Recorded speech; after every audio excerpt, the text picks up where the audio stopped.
Namen humanitarne organizacije ADRA je služiti človeštvu. Prostovoljci v več kot 130 deželah sveta s skupnimi močmi pomagajo ljudem v stiski, tudi pri nas. Že od leta 2015 ADRA Slovenija med drugim izvaja tudi aktivnosti v okviru programa Migracije, integracija in združevanje družin. V okviru teh aktivnosti se gre predvsem za doseganje enake obravnave, socialno vključenost in pa predvsem omogočanje združitve begunskih družin, ker velikokrat posamezniki za to nimajo finančnih možnosti. V društvu ADRA nekako res verjamemo, da kvalitetne rezultate lahko dosežemo samo s podporo ali posameznikov ali pa partnerskim sodelovanjem.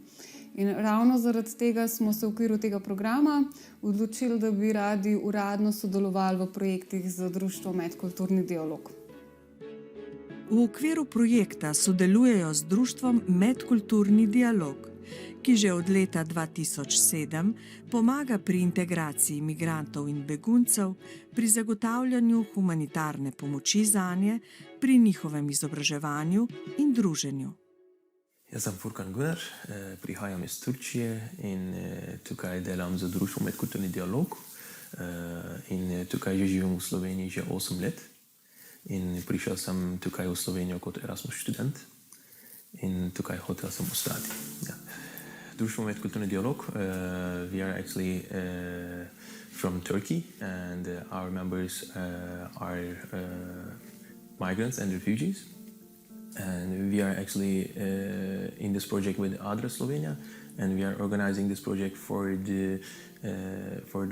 raising awareness of the migrants' rights and the refugees' rights, and also giving them lessons and also the opportunities to learn their own rights and the responsibilities in the society, and then also practicing it on their own to organize their own activities and their own projects, and also to fight for their own rights. Skupni projekt obeh društev je Brez ovir do enakosti. Z različnimi akcijami bodo migrante in begunce seznanili o njihovih pravicah in odgovornostih. Prav tako pa je projekt namenjen ozaveščanju slovenske družbe o težavah migrantov in beguncev. Ta projekt Brez ovir do enakosti je financiran iz programa Active Citizens Funds v Sloveniji, ki pa ga podpirajo države Norveška, Islandija pa Liechtenstein. Ta projekt obravnava problematiko opolnomočenja in usposabljanja ranljivih skupin za zagovorništvo. Večkrat se je že izkazalo, da migranti ali begunci želijo nekako zagovarjati svoje pravice, se boriti za njih, ampak zato niso ravno mogoče usposobljeni, nimajo znanja ali pa jim manjkajo kakšna orodja. Ravno to želi ta projekt doseči, da se nekako naredi dva dela projekta. V prvem delu, ki je teoretični del tega projekta, bodo udeleženci predvsem spoznavali teorijo zagovorništva, aktivnosti, kako uporabljati spletna orodja, kako izdati sporočilo za javnost in pa tudi učenje slovenskega jezika na področju zagovorništva. Drugi del, ki je pa bolj praktično usposabljanje, je pa potem, da to znanje nekako uporabijo v praksi. V okviru tega se bodo naučili in tudi izvedli recimo okroglo mizo, ustavili spletno stran in jo urejali, organizirali bodo dva medkulturna družabna dogodka in pa se tudi udeležili v radijski oddaji, kjer bodo izdali sporočilo za javnost. Cooperation, that means that we are also having dialogue, that our association is already named as Intercultural Dialogue Association. That's why our priority is having a dialogue with others. That's why it's very important to have a partnership and collaboration with the other associations, and also to do activities like we already had together with ADRA before.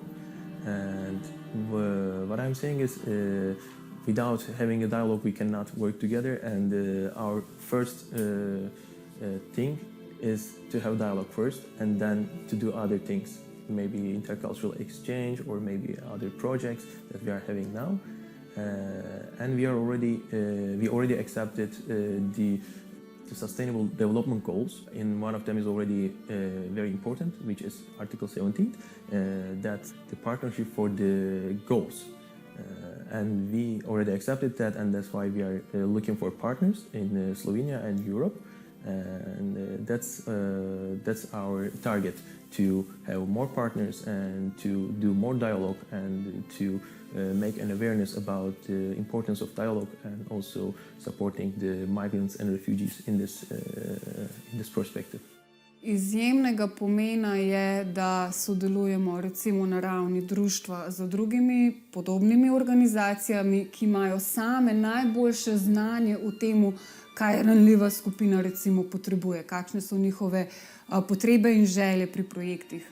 Torej, da iz njihove strani slišimo, kaj si želijo oni početi, kakšne aktivnosti želijo izvajati in kakšno znanje želijo pridobiti. Recimo to je izjemnega pomena na ravni društva. Osebno pa mislim, da ne samo kot recimo vodje nekih društv, ampak kot posamezniki, da sodelujemo preprosto z ljudmi, ki sami lahko najbolj povejo, kakšno je njihovo stanje, okoliščine, izzivi, da jih tudi osebno dojamemo, da osebno doživimo to željo, da jim želimo pomagati. In v končnem, ko osebno imamo to notranjo motivacijo, so tudi potem projekti boljši, zanimanje boljše in uspehi boljši. In katere so največje težave, s katerimi se spopadajo migranti in begunci pri nas? The main problems of migrants and refugees in Slovenia is, the first of all, is learning language.